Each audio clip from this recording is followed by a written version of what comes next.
Hi, everyone. My name is Dr. Ruth Gotian, and welcome to another week of optimizing your success with the Mentor Project. Once again, we have an incredible group of high achievers. And as I told you, I send out this invitation to a couple of groups of high achievers I know, and I am just surprised as everyone else as to who will actually join us. Now, today's topic is really fantastic because we have been stuck at home for so long that we almost don't know what it's like to not be stuck at home. And I don't know about you guys, but I have not given out a business card since March.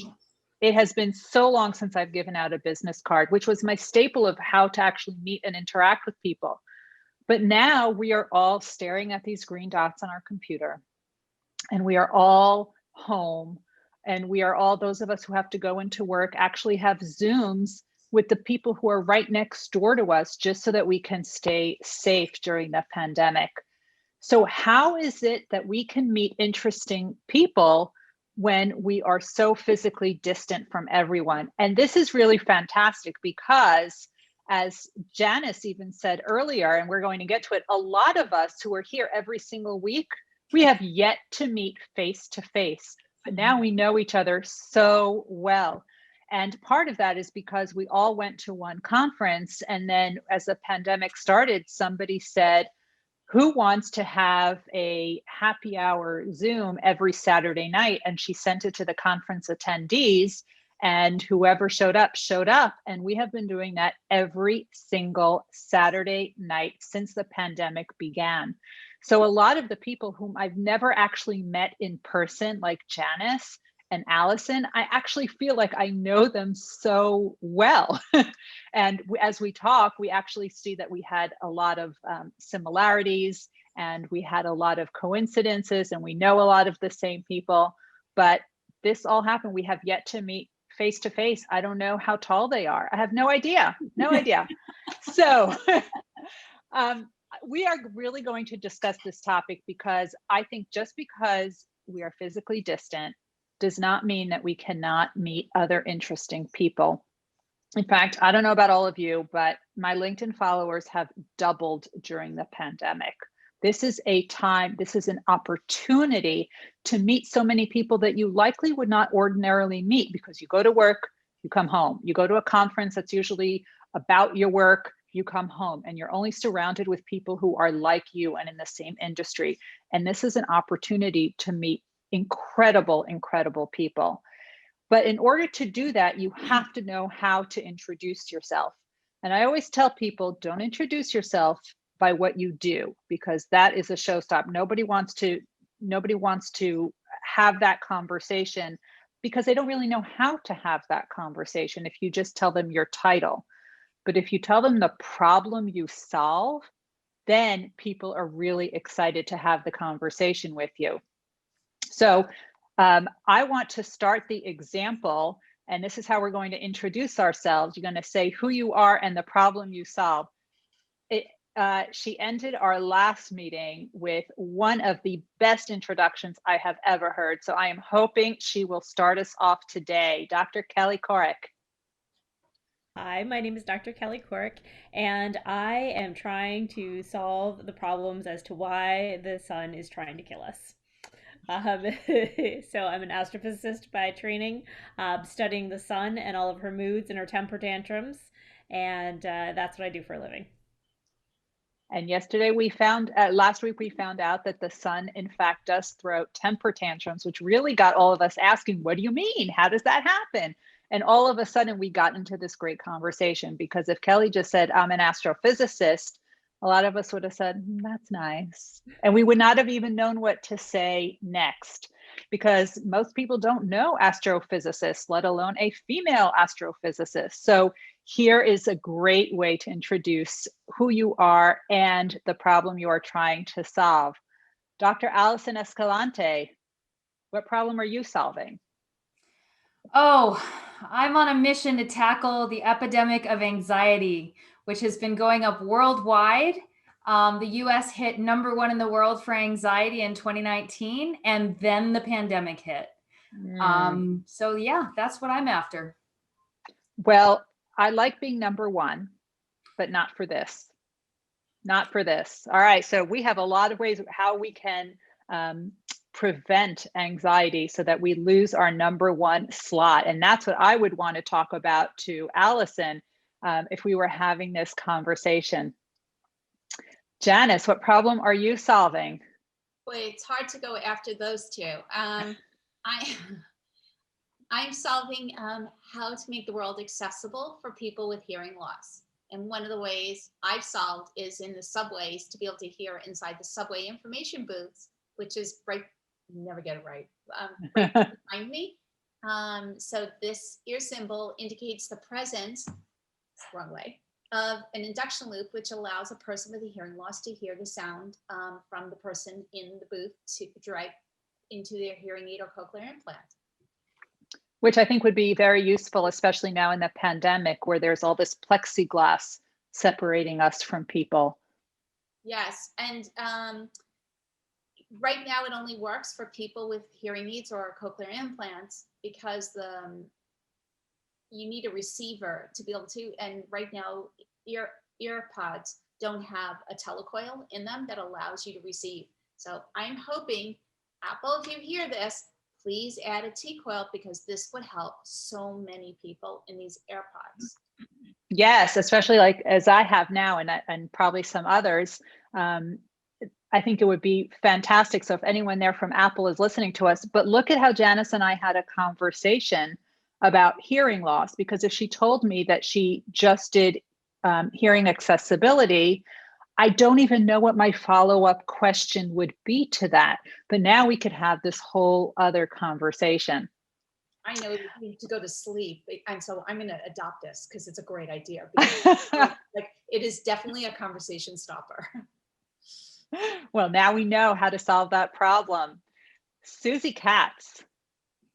Hi, I am a photographer and I started an organization called Photo Wings, and we help people try to think outside of the box utilizing photography. So to expand their thinking about photography beyond just a still image and how it can start conversations, how you can learn history, how you can learn more about yourself and others, and it continues. It's very exciting and interesting. Great. And what made you do that?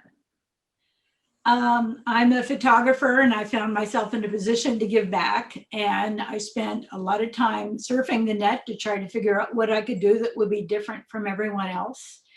And I ended up starting Photo Wings. There's nothing quite like us. And part of the model was this organization that we all joined called Renaissance Weekend, where there's people from all different generations and disciplines and interests that got together and we all learned from one another. And I thought we could do that utilizing photography.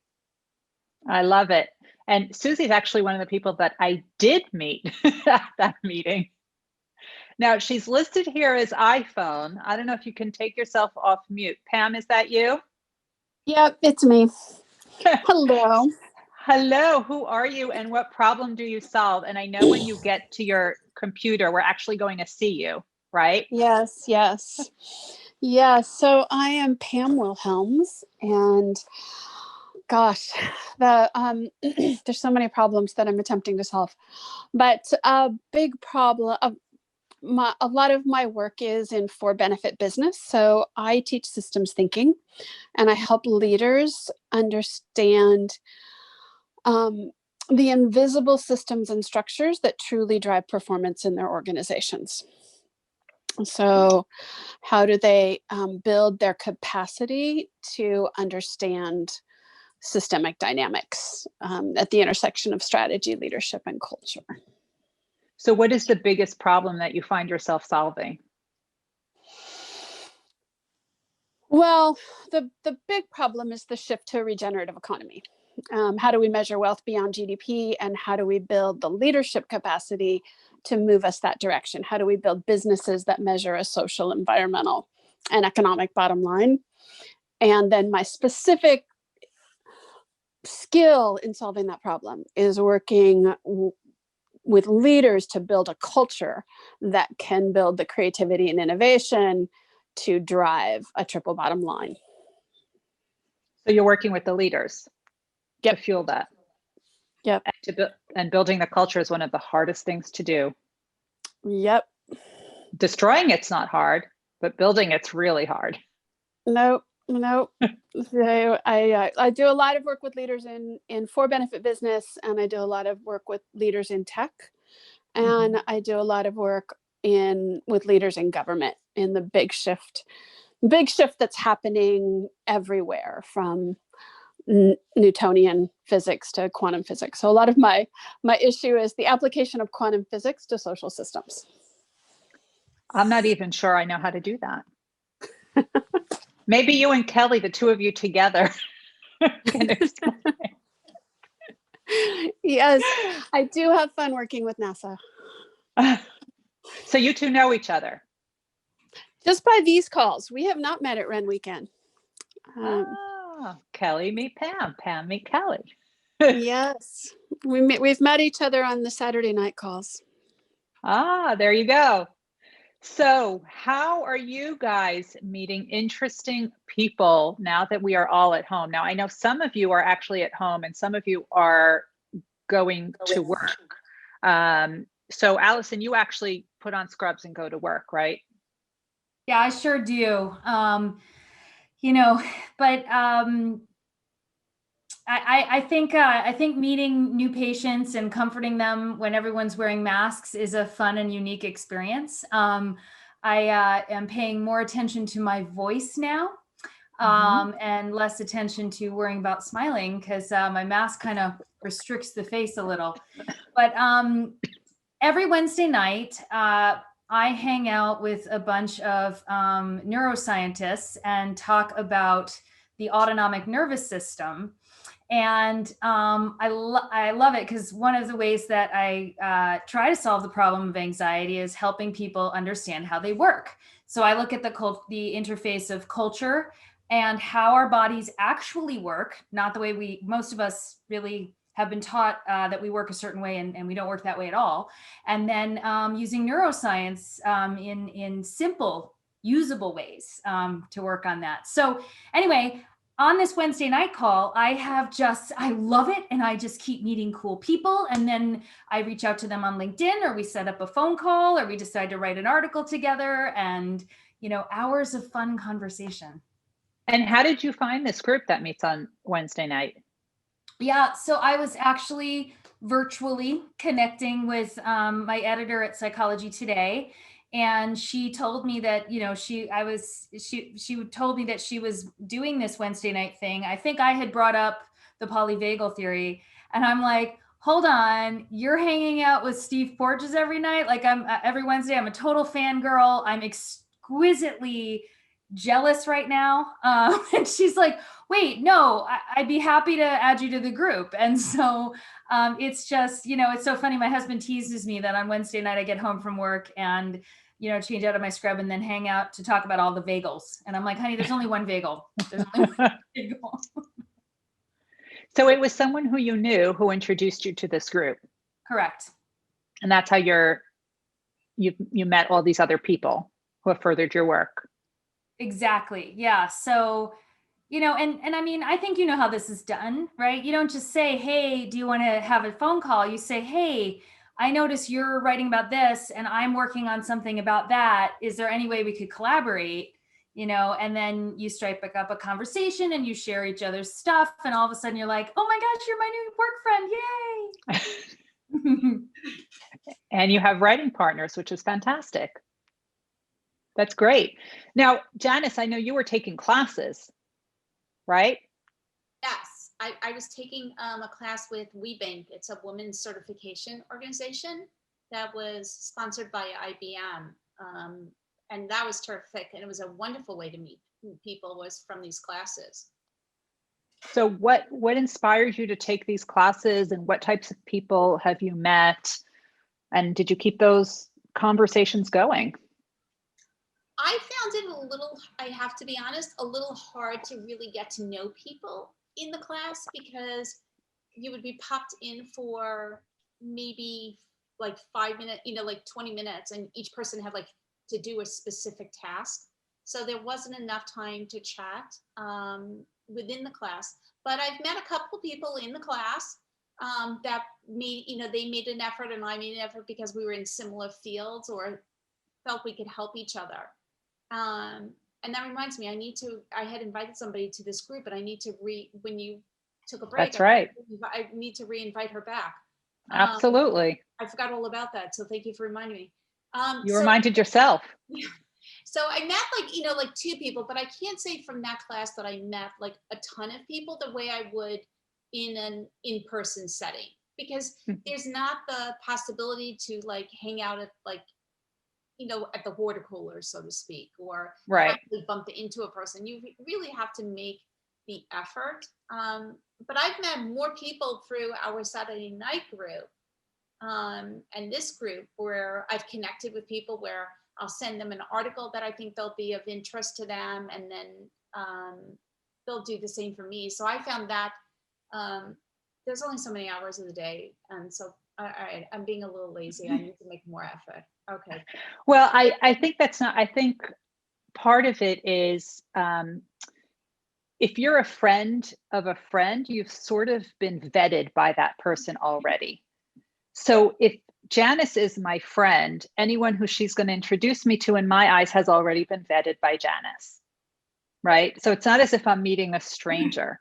So people want to help each other out, right? So I told people that I'm writing a book on elite high achievers, and these are the types of people I'm looking to interview. And people right away started connecting me with people from their network, because I truly believe that people want to help people. And I think there's a lot of ways to meet these incredible types of people. Susie, who have you met? How have you met people? And in your work, it's hard because you're, as a photographer, I would think you're on in the field. Is that the right term? Well, I spend most of my time these days on my nonprofit Photo Wings, and I find it really valuable to be part of various organizations that relate to my field. So I'm in a photography organization, but I spend very little time there. I like people that are like-minded and curious and interested in sharing and introducing people. So today would be a perfect example. Many years ago, I went to Renaissance Weekend again in Quebec City, and it was an odd one because I knew very few people there, and I usually know a lot of people, but I met one person, and we've been friends for over a decade, and we spend like an hour sharing ideas about organizations that people should know about, or a video or an article. And today we were on the phone for about an hour, and he sent me about 8 emails with people I should meet that he should introduce me to. And I did the same for him. And it kind of, it ripples from there. So I find it most helpful to find like-minded people. And the more you give, the more you get back. And I've been told I'm a connector, and that I was probably a matchmaker in a former life. Doesn't it feel good though to connect people? Feels great. Yeah. I think it's especially when something like that works out. Especially when you know of something that other people may not have thought of, that's particularly heartwarming, and it makes you feel like you have another child. If somebody takes that and runs with it and starts an organization, or they have a synergy, or they have a new best friend, or they even learn something that day. I find it very, very rewarding, and particularly in these times. I agree. And especially when you expect nothing in return, right? That's the best part. Yeah, well, Kelly. It goes around, comes around. Absolutely. So if it goes around, comes around, it might as well be good things, right? Plus, also, if it becomes where you feel like someone is just transactional. Yes. You know what? Nobody wants to be friends with someone who's just transactional. And I think those type of relationships are so uncomfortable. You want to be able to, we're very fortunate. We've forged this group. And just yesterday, someone was helping me with something that I had a question. And in the past, she needed something with hearing aids, and I helped her. But you don't want to keep score, and you don't want to feel like someone is keeping score, because that's just exhausting. Right. I agree. Kelly, how about you? So I have been meeting people by putting out offers and going through my old kind of Rolodex and old friends and figuring out how to put people together and to host things, and reconnect even with other people to see where kind of their lives are, because we were all really super busy and then we weren't. So it's actually been a great way to reconnect with folks, as well as to be like, hey, we have this common time. Do you have 15 minutes to do a Zoom call? There are several folks who I've kind of lost touch with and we're able to reconnect with, doing that. And also caring for the next generation. So as I see the postdocs and kind of the early career folks, they didn't have the benefits that I did when I was at that age. Since they're in the pandemic, they don't get to see or meet as many people. So I'm setting up opportunities for them to meet others, in the field, kind of senior leaders. And that helps me too. That helps me meet them because they're super interesting folks who come to kind of open calls, and as well as then reconnect with my other folks who are already in my circle. I think that's great. And how are you guys reaching out to these distant contacts of yours, these friends from decades past? Are you reaching out to any of them? Yeah, I will. Every now and then I think of somebody, and rather than just think about them, I send them a note and tell them I'm thinking about them and let's have a catch-up call. And I do that, both within my nonprofit, which is a labor of love, but also to people that I think that might be alone or that might need some company, or maybe there's something that I had thought about that might be helpful to them. Like I have a cousin in Ohio and I worry about her. And I thought that she could, if I send her some heaters, she could be outside more with her friends. And now I've probably told a dozen people about those heaters because it's been a good solution. And that warms my heart and keeps me going as well. That's fantastic. Fantastic. So in addition to reaching out to friends, how do you reach out to complete strangers? Allison said you're a fangirl of, I forgot who you said. How are you reaching out to these people? Well, I was just, as we were all talking, thinking about how while in-person speaking has been less active, in some ways, virtual speaking opportunities have been more possible. And so, like, for instance, I spoke at a conference for parents. And while we were there, the three people who spoke that night were all kind of in the chat, and we were all commenting on each other's talks.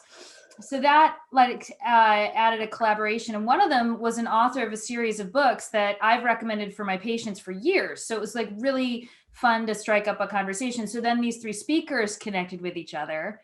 And then I saw that the next night, a guy who was speaking, and I was looking for a new sleep book for my patients, right? And he was going to be on the next night. So I got his name and I emailed him and I said, hey, we're both speaking at this event. I'm really interested in what you're talking about, but I won't be able to be there. So he sent me his book, and which I have to finish reading. So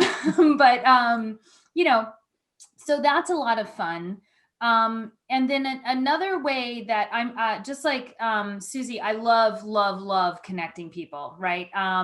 And it's fun because I just like it just for the fun of seeing people come together. And so like I interviewed Dr. Pauline Boss a few weeks ago, who's like an icon in the world of psychology because she's the one who discovered ambiguous lost in the 1970s and worked with the military on missing in action, soldiers and stuff. And so I'm interviewing her about our grief and loss during COVID. And then I realized, oh my gosh, you would totally love Sue Carter, who studies oxytocin, right? And just got them connected, But what's cool about it is I don't think it works if you do it for this reason, but when you connect people, you start to build this network and they start to think of you as someone who's connected them. So then they tend to reach out to you more and they tend to connect you to more people, which is really exciting because I like people. Allison, I think I just wanted, because you said a lot there and I want to break it down a little bit, because a lot of the things you talked about, I actually recommend to people all the time. And Debbie Heiser, who's in the who's in the back, if you can put in the Facebook comments that article that came out yesterday in Psychology Today about 6 ways to meet people virtually. So what Allison said, for example, if you are giving a talk, you can reach out to one of the other speakers, because very often when they put people on a panel or a bunch of people are speaking at a conference, they very often don't know each other.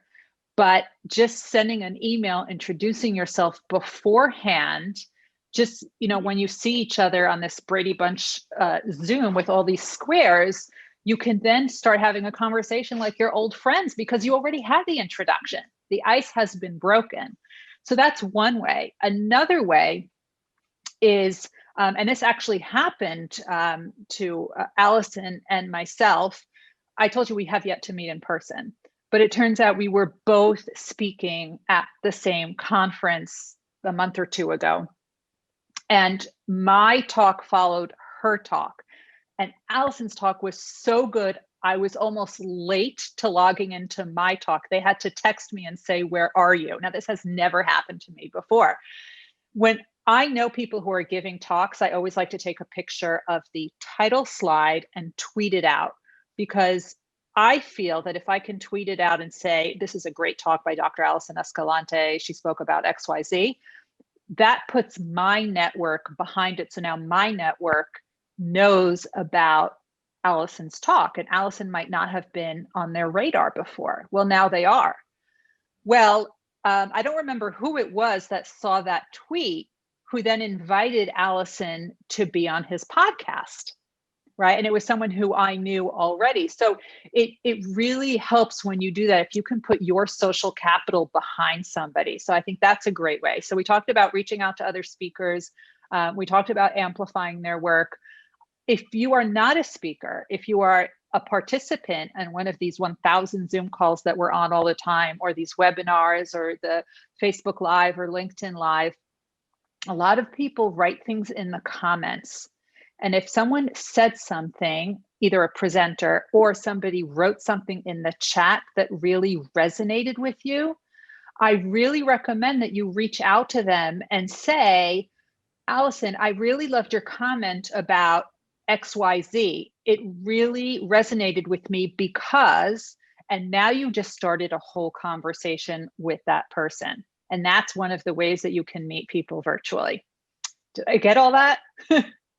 You said a lot. Yeah, Fantastic. I think you've got it, right? Yeah. Did I miss anything out? Did I leave anything out? No? You're a very thorough person, Ruth. I think you got it. Does anyone else have ideas how we can meet people virtually as we are sitting at home in our Zoom backgrounds? Who's got some great ideas? I would also ask people, who should I meet right now? Who should I be meeting, or who could I possibly in your network? So I've been asking some mentors that question, like, who should I be reaching out to? Is there someone that I could reach out to for, a 5-10 minute Zoom call kind of introduction? So that's one way to do it, is to kind of see if there are friends of friends that you should be catching up with. That's a great idea. Have you been doing that recently? Yes, yeah. Working out? Yeah, it's been working out. There's been some very interesting recommendations, and then some people who are like, "Oh, I know them actually another way." So interesting. It's funny how our whole world seems to be a Venn diagram, especially lately, right? Pam, welcome. Now we see you. And you've got that perfect Zoom background. Tell us, have you met people virtually during this pandemic, and how have you met them? Oh gosh, it's funny because I have not spent time getting lighting in my office for nighttime Zoom. Because all of my work Zoom is in light, and I'm in this front of this big window in my office. So I've got to figure out, because if I put on the overhead, I don't like it. It's just like too much light. So now you're good. I got to work on the lighting in my Zoom room, my Zoom office. I've loved hearing what you all have to say, Allison. I look forward to talking with you. A lot of my work is neurophysiology, and collective neurophysiology, for leaders to understand their own neurophysiology and therefore how they impact the system, and the cultural neurophysiology. So I'm super excited about that. I just gave a talk to the world's largest architecture firm's leadership on something similar to that. Really? Oh, I'll look forward to talking, because I come out of engineering and architecture, is where I started all of my consulting. Pam meet Allison, Allison meet Pam. Yes, I look forward to talking further about your work that you've been doing. I loved listening to you all, because we obviously don't have a problem meeting people. We're Ren Weekend people, so we tend to be in circles. I love people who are Ren Weekend people. I always describe them as people who just love to learn and they don't have to be front and center themselves. They just love to be going from panel to panel and listening to all these other really smart people. So I think for me, I have this privilege of my work is working with change agents. And I find change agents fascinating. So I get to meet all these really interesting people. The Soul of the Next Economy work has been bringing together people who are leading change in all parts of the system, in business, government, social sector. We often hold dialogues in a local living economy. So we'll have people from business and government, but they're all the alchemists who are all already get that the systems need to change.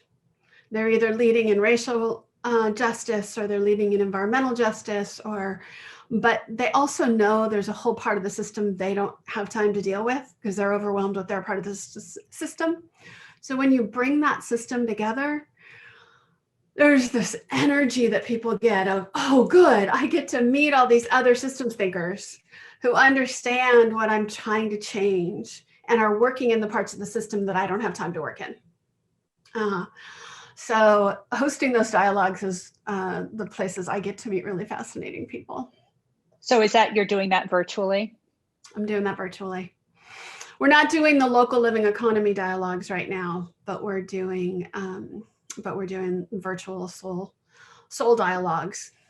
So you're organizing these gatherings. Yes. So that's another way to meet interesting people virtually, is to actually host virtual events. And you don't actually have to host a whole big conference. I'm hosting a Zoom that's on Facebook Live, right? You don't have to do a conference for 1,000 people. There are other ways that you can do that and meet really, really interesting people. So hosting an event is another great way, because you as a host will get to meet everyone. And then the people who join you get to meet each other. And usually people come from really different backgrounds, but there's always something that ties everyone together. And the faster you can get to that point of what you have in common, the easier it'll be, right? So always look for that common thread that you have with the person, and that will really help initiate a dialogue. So Dwayne, welcome. How you doing? We were just all girl power. We were waiting for you. I was about to say, should I leave? Hey, oh, Bruce look, here. Okay. You and Bruce, fantastic, Perfect timing. fantastic. Look, you and Bruce are always welcome to the girls' club. Yeah. We were not talking about hair and makeup. We were talking about anxiety and the son's temper tantrums and building sustainable societies and all of that stuff. Oh, Bruce, look at that background. So Dwayne, and then I'm going to ask Bruce, the way we started it earlier, Susie's trying not to crack up. We started the conversation with the way we ended it last week, which was the way you introduce yourself. By the way, the topic today, if you missed it, is how to meet interesting people in a virtual setting or when you're on your couch. So first, it's how are you introducing yourself? And we tell people, don't tell them what you do, tell them what problem you solve. So Dwayne, we'll start with you. I don't solve problems, actually. You create them. I disappoint lawyers for a living. That's what I do. What do you mean you disappoint lawyers for a living? So I work for a judge, and actually I just got off a call with a bunch of judges, which is why I took so long to get here. And my job is to help the judge make decisions. So one or both of the lawyers usually ends up not being happy with whatever I decide to do, or whatever she decides to do through me. So you're a conduit. Yes. And so I write judicial decisions. Well, I draft judicial decisions and she signs off on them. And my former judge did the same thing. And so my job is to help advise her on, it's basically like assistant to the judge and then also assistant judge. So I advise her on the law, I advise her on what decisions to make. She makes the ultimate decision. And I do a lot of writing. But yeah, the most fun that I have is telling the attorneys, no, you can't do this. And that's what I always tell people. And then if they want more information, then I'll tell them, okay, here's the other 15 things that I do at work. And to be clear, you are a lawyer. You're not just somebody who's telling people what to do. Yes, I'm actually a lawyer. I'm licensed in New York and New Jersey. Great. And fun fact about Dwayne is that he also has a master's degree in positive psychology, which is a fascinating field that sometimes he leaks it into our conversation. So if we're lucky, we'll get to hear that as well. Bruce, who got bopped on the head. Hello. Hey, how are you feeling? My friends left me here behind me. So they had better things to do. First of all, how are you feeling? We had a tornado in the New York, New Jersey area last night. So Bruce, how are you feeling? Okay. What happened? How did you miss this? Yeah, so I was walking in the evening. It was fairly gusty outside. I was walking along the street. There's sort of woods to this side, and just minding my own business, and suddenly, like, thud, something hit my head. So I thought someone had like come and like bought me on the head or something of that sort. So I quickly turned around, and there was this big branch that was sort of the size of, kind of larger than a baseball bat in terms of the caliber, and about this long. It was just sitting on the ground. So I think it basically fell from the sky and hit me in the head. So I didn't quite expect that. You know, you usually don't expect things to fall from the sky. But you're okay now. Stars or meteors, right, Kelly? Yeah, neither of those fell. So do okay. I was woozy for a little while, but. Well, we're glad you're doing better. So when you're not trying to get away from flying tree branches, what problem is it that you are solving? Right now, currently? Well, we're involved in doing a lot of. Well, Bruce, let me just tell you, it's how you would introduce yourself. You introduce yourself by the problem that you solve. I am the person who got bopped in the head with a branch. That's how I would introduce myself. That's not a problem you're solving. Yes. But we do a lot of work where we do computer simulation modeling, where we simulate different health and public health issues and simulate different policies and interventions to help inform decision makers. So this ranges from the control of non-communicable diseases to the control of communicable diseases. And right now, a lot of our work is focused on the current pandemic. So we're simulating different parts of the pandemic at different times and seeing what might happen if you have vaccines or you enforce social distancing, mask use, and those things. And so we've been doing that work for the past 15 years or so.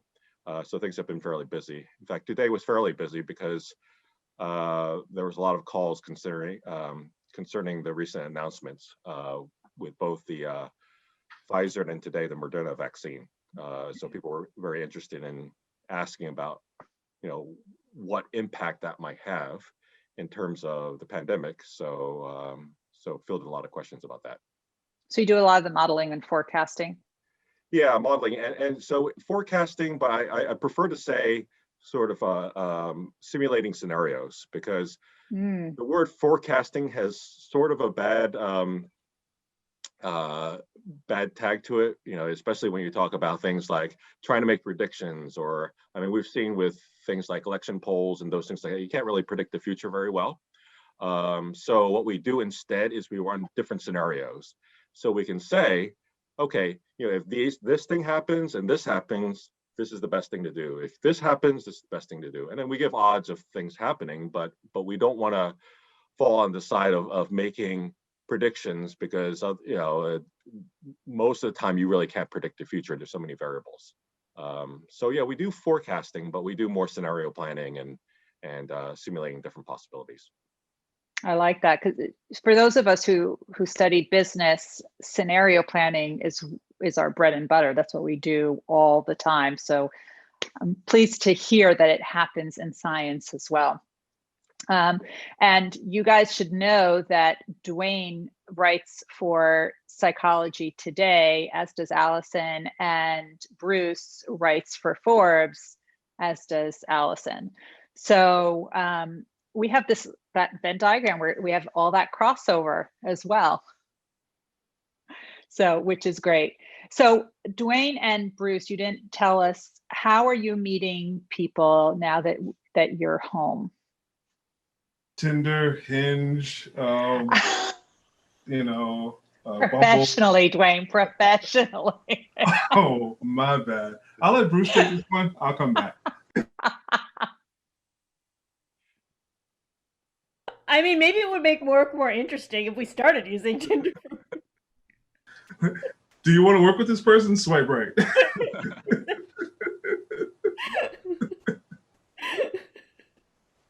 Can you imagine if we had that with profiles? Hi. Think about it. Just swipe right for this person. Swipe right.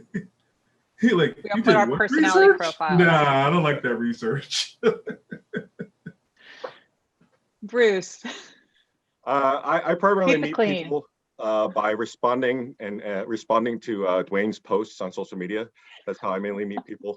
He'll post something about food and I'll make a comment about it, hoping someone will read my comment. That's my main.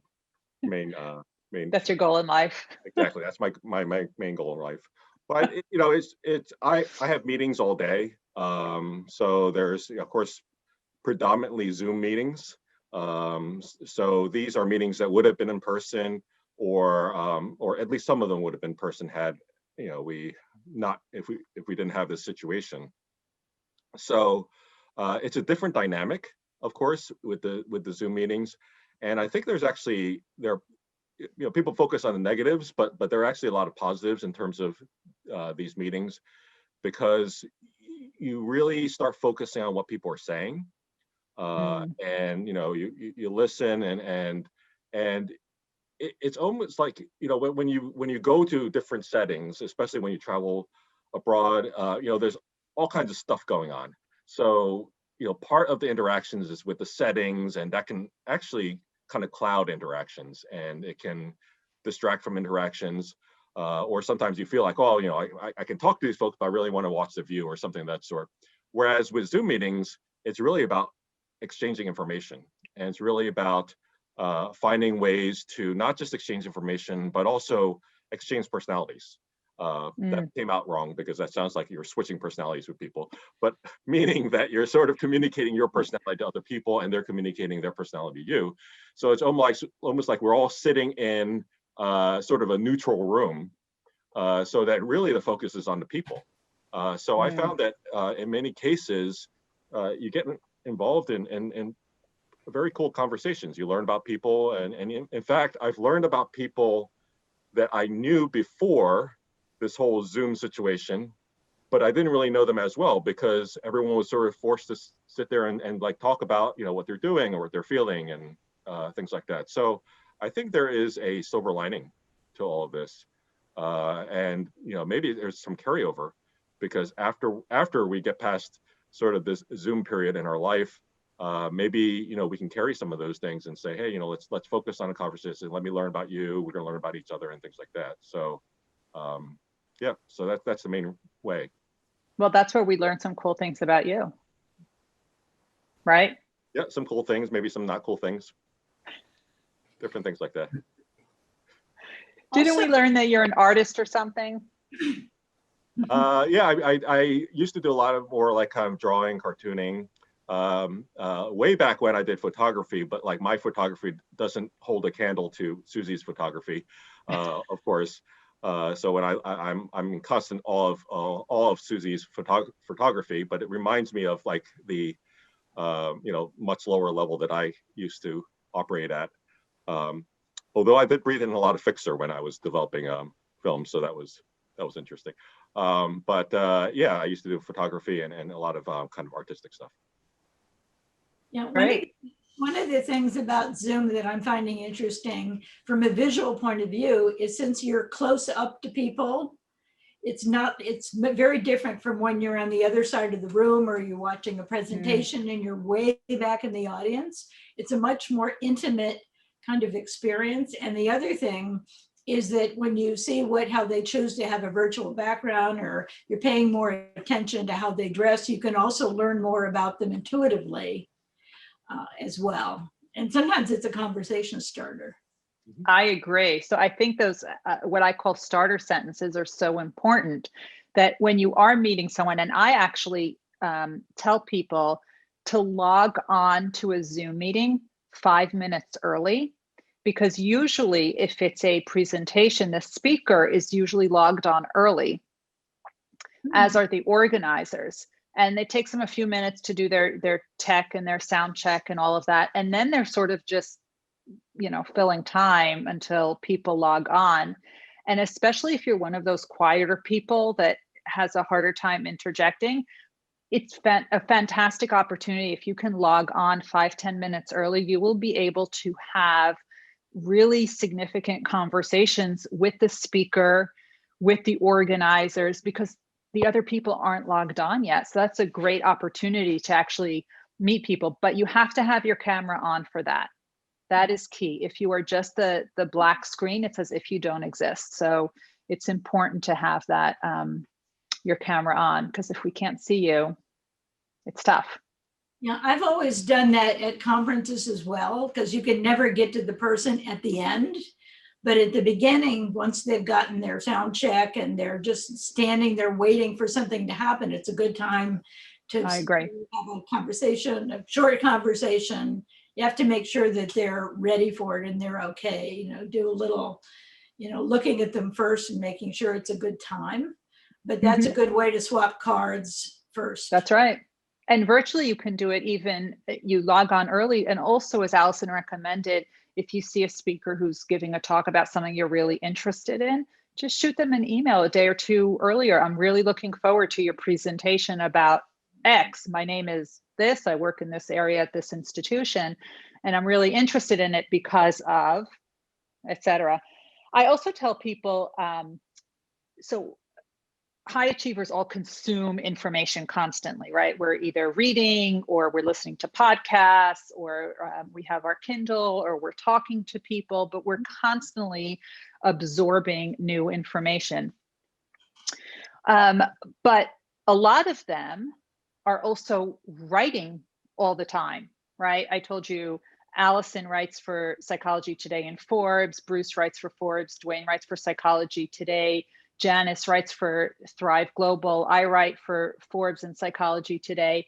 And I always tell people, if you read something in somebody's article, connect with the author on LinkedIn and let them know what about the article that you enjoyed.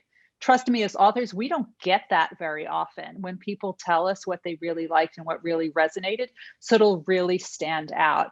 And most of them actually post their articles on their social media. So if you can engage with that content, they will definitely notice that, for sure. Anyone else have other tips that they use? I received something from someone today about that. Exactly what happened. Someone reached out to me after having an article, and I was really like, it is really nice, because you don't get, I don't, Bruce probably gets a lot, but I don't get like a ton of reaction like that for someone to reach out to me. So for me, it was really very nice. Do you get a lot, Bruce?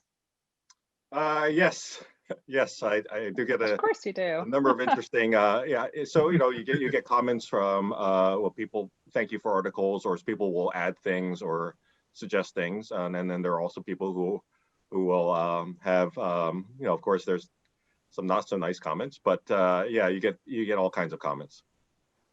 I'm actually looking for an email I got, but I thought I took a screenshot, but I can't find it right now.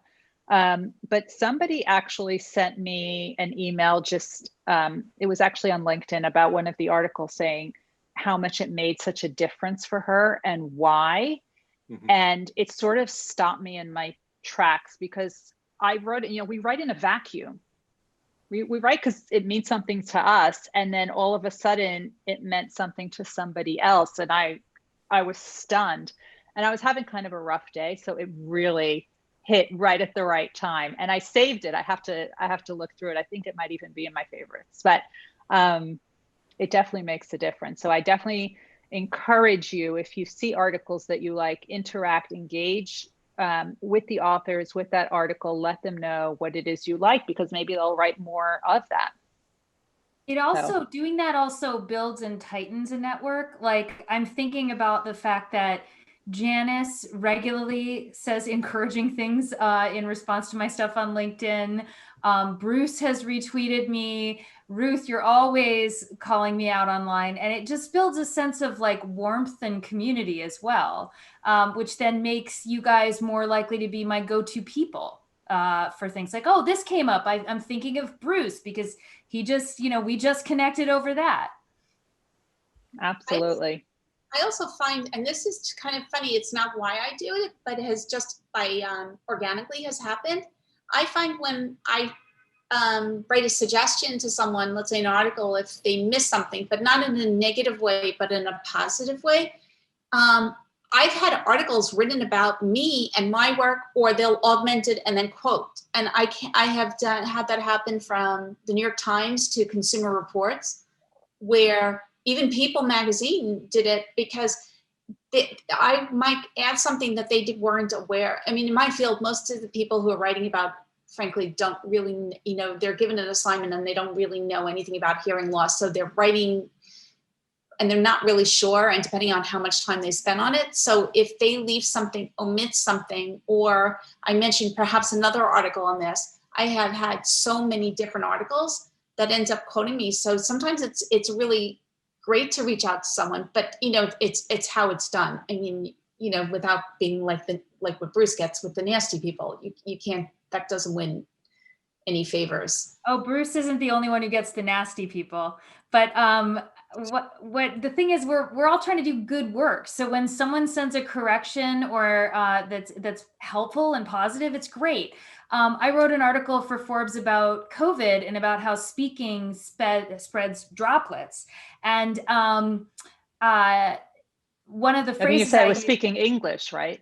It was about speaking English. So, I mean, that caused that caused death threats because I was reporting on an article, on a research paper that said that certain languages such as English or German are spittier than others. So I got a lot of death threats over that one, but I got also a very positive and helpful statement. Someone emailed my editor to tell her that I had used the word myriad wrong, that apparently it's not a myriad of droplets, it's myriad droplets. And I was delighted because I realized that I had been using the word myriad incorrectly. And I'm so happy now to know how to do it properly.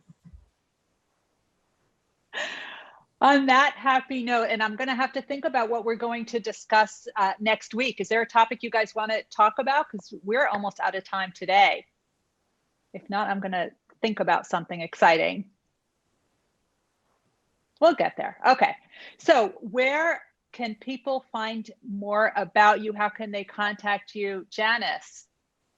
Hearingaccess.com and my name, JaniceLintz.com. Thank you, Susie. At PhotoWings, PHOTOWINGS.org. And if you want to see a little bit of my own photography, it's Susan Cass Photography, but PhotoWings is best. And her photography is gorgeous. If you love her photography, let her know.